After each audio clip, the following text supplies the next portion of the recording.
Okay, just having a look around. Anna's just hunting around on her side as well. Just want to highlight the on the tick charts two things.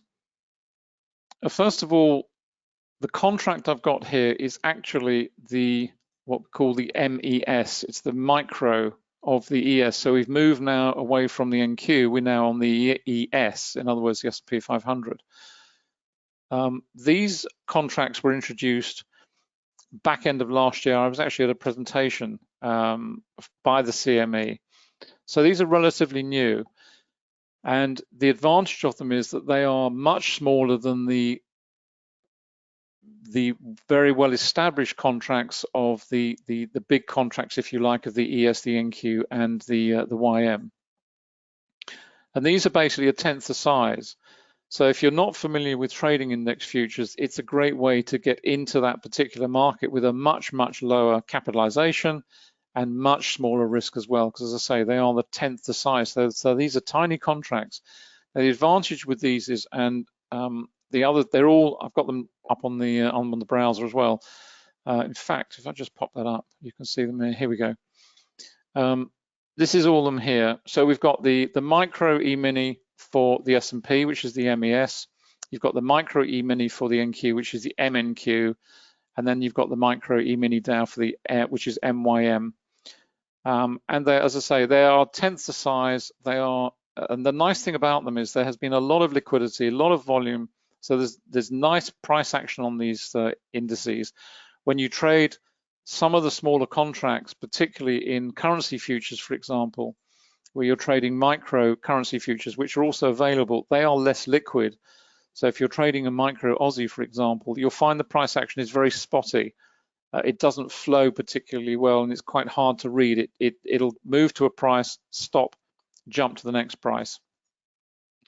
So I just wanted to highlight them. They're terrific instruments, and they are a very low risk way of getting into the futures business and trading index futures amongst other markets, but these are relatively new.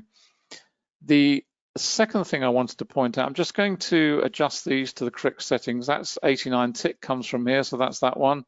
This is 293, 233, so they're all okay. 377, just drop this one down. This one's dropped away a little bit, so just change that over. And when you're changing on tick charts on in NinjaTrader, all you do is you just click the chart to make it active, and you just knock in the number with a T on the end, and it'll automatically update to the tick, to the equivalent tick. The point I wanted to make about trading on tick charts as opposed to trading on time charts, and I'll try and make the point here because there was some discussion going on about this in the group, and also I know we had some emails on it as well, is to try to understand what it is that a tick chart gives you that a time chart doesn't. Now up at the top here, I have got a 1 minute chart for this particular contract. Could be any, but I've got the 1 minute here. You can see we had a nice move here, nice breakaway, volume point of control through the price action, lots of volume. Yes, we had volatility, but we're carrying on high for the time being, which is nice.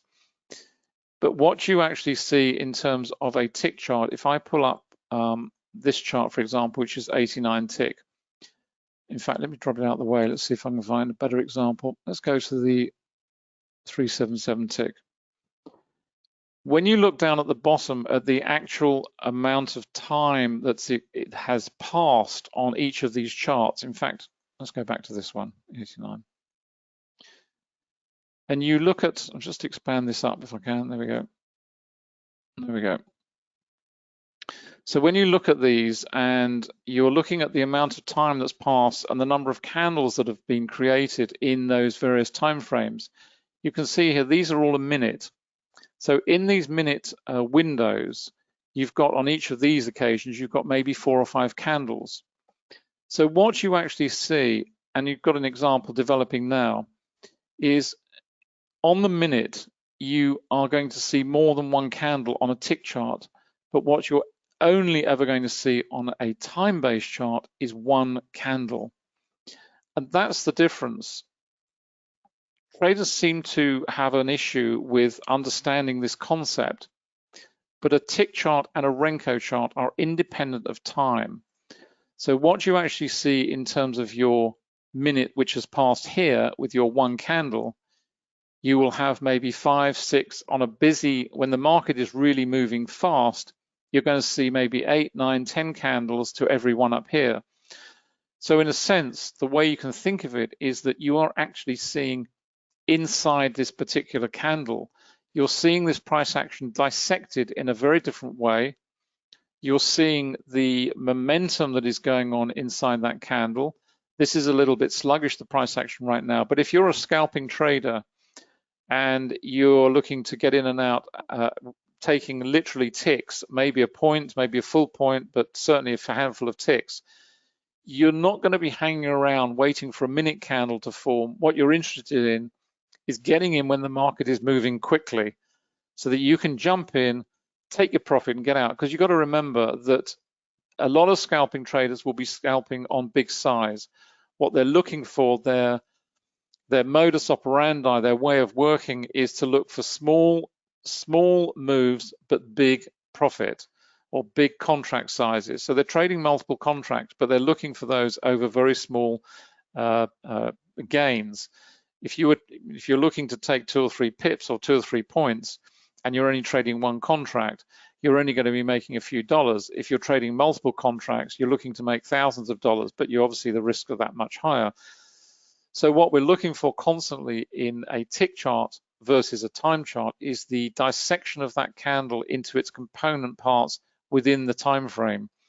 So within that 1 minute, the 1753 to 1754, you've got a bunch of candles here. We're in congestion right now, so it's not a great time to be getting in. We just got to wait and be patient. And that's really where the tick speedometer steps in, because what you're looking for here in combination with that is you're then looking for this activity to move from slow. We want to see it certainly in medium, and it's nice to see it spike up into red, but you can see at the moment it's pretty sluggish. We've got a little bit of orange coming in, but generally speaking, we're still running on slow. So if we want to be scalping this, we certainly want to see it flick up to medium. We want to see something coming in here on medium. We want to see some activity to actually allow us to get in on some momentum in the market, jump in, take our profit and get out again. We're not interested in waiting here for this 1 minute candle to close. What we're interested in is seeing the price action down here or over on this chart or up on this chart, all confirming what is going on at the moment. And that, I hope, gives you an understanding of why it is that tick charts are so important in the scalper's armory of trading over and above the time-based approach. There's nothing wrong with the time-based approach. Indeed, the reason we developed this was so that we could blend volume analysis, where we're looking at the volume down here in relationship to the price action. So we've got our VPA. We can analyze it from a volume and price perspective. We've then got our momentum revealed in terms of the activity over here, the speeding up and the slowing down. And then that gives us the advantage of trading into the tick chart and leaving, if you like, the time-based element to one side for a moment and jumping in on the tick chart where the momentum is revealed and where you actually see the increase in the number of candles through that particular period. Now, this could be 30 seconds, it could be 15 seconds, it could be 2 minutes, 3 minutes, could be much slower. The same principle applies, and obviously the greater the number of ticks, obviously up onto the slower time frames here. This is on, what have I got this on? 1 minute. Okay, so that's on the 1 minute up here. So we're looking at, the equivalent between tick and time, and what the tick chart does, as I say, it disassembles the 1 minute candle or your time-based chart into momentum that you don't see. You see it on the tick chart, but you don't see it on the time chart. And you'll get more candles on the tick chart than you will ever get on the time-based chart, because the time-based chart only delivers one per time frame. The tick chart doesn't. It delivers many, many more. And if the market was active and really moving, then there would be a lot more. It's just pretty sluggish at the moment. It's starting to pick up a little bit. You can see we've gone up to orange now, so we're starting to see some activity. You can see here we've got some buying coming in under this candle. Got a really nice spike, gone to green. Price action's narrow, lots of volume coming in. Jump in there, grab a point, grab a couple of ticks, get out again. It's that sort of participation that you're looking for. Same sort of thing down on here. This is on, I think this is on 32nd, yeah. rise in activity, comes in on green, volumes coming in, narrow spread, there's a little bit of buying coming in there. And that is the way to use this particular indicator. It's the reason we developed it, for many, many different reasons. It's a blend of tick activity, of time. It reveals momentum exactly the same way as Anna showed you for currencies. It gives you that participation. Are the markets fast moving or not? And at the moment, as you can see, it's pretty sluggish across the piece. And just going back to where we were earlier, just pull the VIX over, which I've been eyeing all the time. There we go. That's the reason why. It's just going sideways at the moment. It's just not moving. There's no momentum right now. The market's pretty sluggish. Just have to wait and be patient and wait for it to break to the next level. Just going to pause there for a moment.